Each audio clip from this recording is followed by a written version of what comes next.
बिल्कुल सर, ये अनर्गल जो बजाते हैं ना, इसमें प्रतिबंध लगाना चाहिए गवर्नमेंट को। रेड लाइट पे भी खड़े होंगे तब भी लोग टी टी टी करते रहते हैं।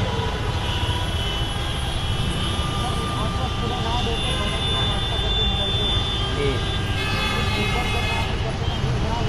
बिल्कुल सर, मूड खराब का ज़्यादा ही हो जाता है कभी कभी, लेकिन अब क्या करें, लड़ तो नहीं सकते ना पूरे, किससे लड़ाई करेंगे। किसी को बोलो तो किसी की समझ में तो आएगा नहीं, कोई एक आध है तो समझ में आ भी जाए, सारे तो नहीं समझ पाते ना, समझते तो बजाना ही नहीं पड़ता उन्हें।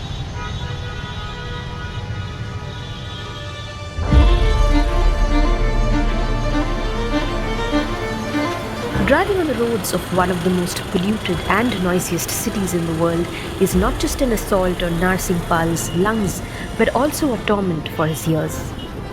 He has been driving his auto rickshaw for over 20 years, he tells us, in Delhi, the capital city of India. Braving through the cacophony of traffic and relentless honking sounds has now become routine.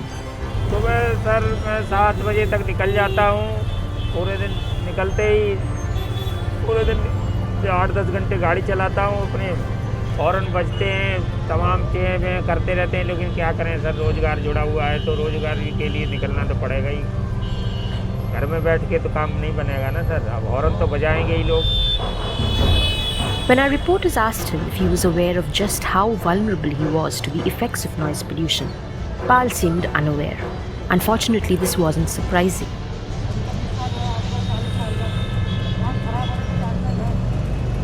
अब ये तो sir आगे की बात है, वैसे तो disturb तो रहता ही है, हाँ, लेकिन क्या करें सर, रोज़गार है तो वो तो करना तो पड़ेगा ही sir.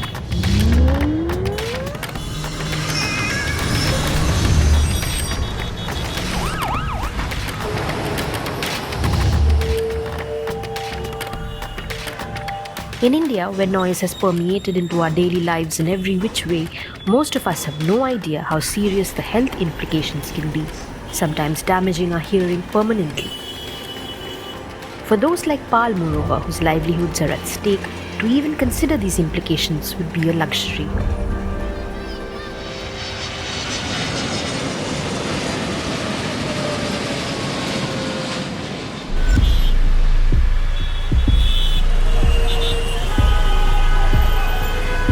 Delhi had more than 100 lakh vehicles on its road in 2018. The numbers would have only increased with every passing year.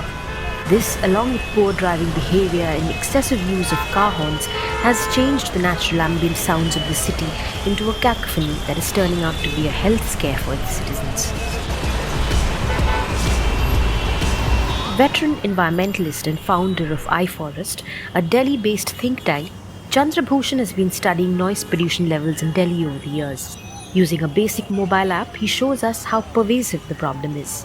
While the permissible limit for noise in the daytime for a residential area is 45 to 55 decibels, here he records 85 to 90 decibels, that too on a relatively less busy street like this one. As a vehicle passes, the noise level just shoots up. And this is not a very busy road in Delhi. This would be a normal road in Delhi. At busy intersections, this level will be around 90-95. That's what you're likely to see. So yeah, it's very noisy. And it's still not peak hours. Yeah, it is not peak hours. It is, as I said, it is a normal traffic on a normal road in Delhi that you can see. But during peak traffic hours and in really crowded areas, this level will be 95. While the noise level appears to be double that of permissible limits, the actual energy of this sound is much higher. According to experts, the sound level unit decibel measures sound algorithmically, which means if the permissible limit is 55 decibel, a sound with 65 decibel frequency is actually equal to 10 times the permissible limit, while 75 decibel is 100 times. In this case, therefore, the permissible limit is 1000 times the limit. So for every 10 decibel unit difference, the assault on the ear is double. Well, noise pollution is a big problem in India, especially in metropolitan big cities. Every year Central Pollution Control Board publishes data on noise pollution in metro cities. The latest report was in 2017, and it shows that each and every metro city and all the monitoring stations were not meeting the ambient noise standards, whether during the daytime or during the night time. In industrial area, in commercial area, in residential area, our noise standards are being exceeded in almost all metro cities. That's what the data of the government agency, Central Pollution Control Board, shows.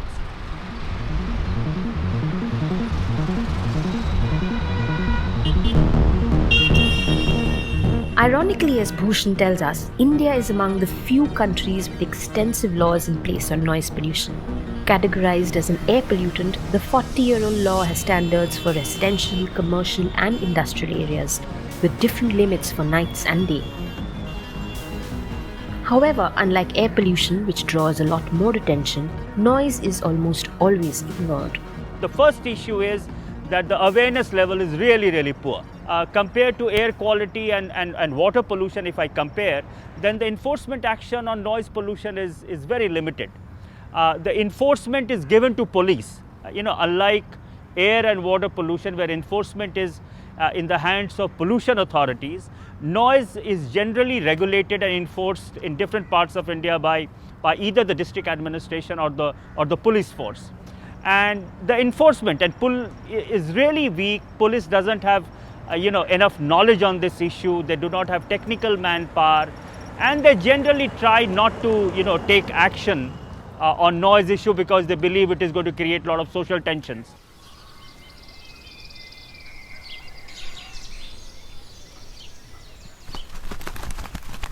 To really understand how noisy our daily environment is, a visit to one of the larger diversity parks can be a revelation. Here at the noise-free haven of the Yamuna Biodiversity Park, the relief is almost palpable. Dr. Fayyad Khudsar, field biologist and scientist in charge, tells us that the problem associated with noise are not, of course, restricted to humans alone. It is affecting just as gravely the ecology of the city. Birds largely believe on vocalization and songs.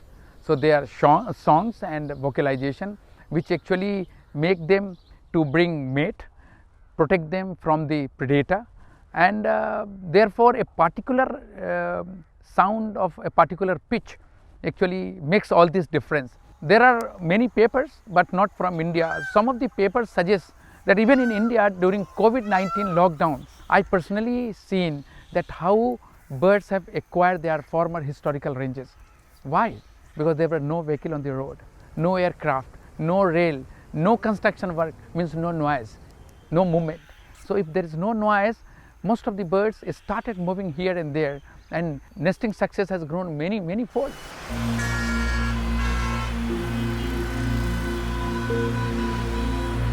At the heart of this problem, as most doctors have pointed out, is a serious lack of awareness. Dr. Sarika Verma, an ENT specialist, has been at the forefront of fighting noise pollution through awareness drives and campaigns. The hope is that people start paying more attention to changing their behavioral patterns. Hearing loss is an irreversible phenomenon. For example, when you go to a discotheque or there's a dhol baj raha hai, so then you have this buzzing in your ear for a couple of hours and then the hearing comes back to normal. That is called the temporary threshold shift. But when you are exposed to loud noises over and over again, the body's cells lose their reserve to come back to normal, and then it becomes permanent, and that is called the permanent threshold shift. When that happens, your hearing becomes irreversibly damaged, and there is no treatment, there is no medicine that can get your hearing back. So the only thing you have to do is wear hearing aids. In April 2019, Dr. Verma led a study to understand the impact of noise pollution on traffic personnel, one of the most vulnerable profiles to the hazard. We chose this subset of traffic constables because they are the people who are exposed to ambient sounds on the road for almost 4 to 8 hours a day. So they are, I think, a very vulnerable group as far as noise pollution is concerned. And we tested 588 personnel. Out of this, 45% had normal hearing and 54.5% had hearing loss. Out of that, 7.8% had a significant hearing loss. Significant hearing loss means they need hearing aids. आपको ये headphone लगा रही हूँ, कान में आवाज़ आएगी, to to to, थोड़ी भी आवाज़ है हाँ बोलना, आवाज़ नहीं है तो ना बोलना, ठीक ठीक है, पहले ये कान में आएगा, फिर ये कान में बताऊंगी. Added to the irreversibility of hearing loss is often the stigma attached to it. Most people are reluctant to use hearing aids because they consider it a disability. The stigma does often affect one's quality of life and could lead to mental health issues. However, till now generally viewed as a problem for the elderly, hearing loss and conditions like tinnitus are affecting the younger generation at an alarming rate. So the normal hearing is about 20 decibel. When it falls below 30, then you start having a problem in listening and understanding speech. We are seeing a very disturbing trend that younger people are coming with hearing loss. And that is extremely disturbing because they are at their productive age. They cannot hear. A lot of time you find that people in their 30s, in fact some people in their 20s, they will develop significant hearing loss. This is such an important part because it's a part of your professional life. It affects your career, and so it's very important that you diagnose hearing loss early and you rectify it by using a hearing aid. कान में सुनाई ठीक आता है आपको? ठीक है, थोड़ा आपका ईयर चेक करेंगे, ठीक है? 12-year-old Wakar is visiting Dr. Pankaj Kumar Garg's clinic today for his routine hearing therapy sessions. 4 months ago, he developed a serious bout of ringing in his ear, or what we commonly known as tinnitus, after attending a marriage function that played very loud music. एक आवाज़ सुनाएंगे आपको, वो सुनना आ रही क्या? देखिए सुनाई दे रहा है? But it got progressively worse when he had to shift to using earphones for online classes. इसमें बताइए. अभी तक मेरे को सुबह में ऐसा लगता है कि मेरा टिनिटस ख़त्म हो गया है, लेकिन रात को मेरे टिनिटस बहुत ज़्यादा बढ़ जाता है, मुझे बहुत तेज़ आवाज़ आने लगती है, इससे मुझे सोने में दिक्कत होती है, मेरी ऑनलाइन क्लास में ज़्यादा कंसंट्रेशन नहीं लग पाता, पढ़ाई में नहीं लग पाता ऐसे में.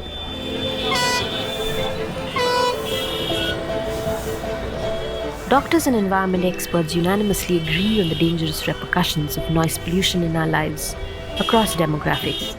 But this is a hazard that is going nowhere unless focused, collaborative and conscious efforts are made at every step. There's an acoustic industry which is growing in India right now. In fact, people are moving towards making their houses noise proof. And therefore they are using, insulation material, thick glasses. But apart from the fact that we need to insulate ourselves from the outside noise, the fact is we have to reduce outside noise itself. And the way we can reduce it is by, first of all, making sure that vehicles are meeting the standards. In fact, we will have to make sure that vehicular noise standards are made more stringent. In areas where the noise levels are really high, we will have to start putting noise barriers to shield residential areas and other critical areas. For example, hospitals or schools, they have to be shielded from noise. So I think there is construction related mitigation measures that we will have to do for noise. And ultimately all of us will have to come together and reduce noise. For people like Narsingh Rathore though, who had migrated to Delhi for better livelihood prospects, leaving the noisy city for his quiet and native village is not really an option. The best he can do, as he tells us, is appeal to the sensibility of its citizens. और बजाने वाले को बस मना कर सकता हूँ कि भाई इतना क्यों बजाते हो, को ज़रूरत है तो बजाओ, नहीं ज़रूरत है तो फालतू में नहीं बजाना चाहिए. लोग डिस्टर्ब होते हैं, खुद ही सोचो इस चीज़ को, आपके पीछे कोई हॉर्न बजाए तो आपको कैसा लगेगा.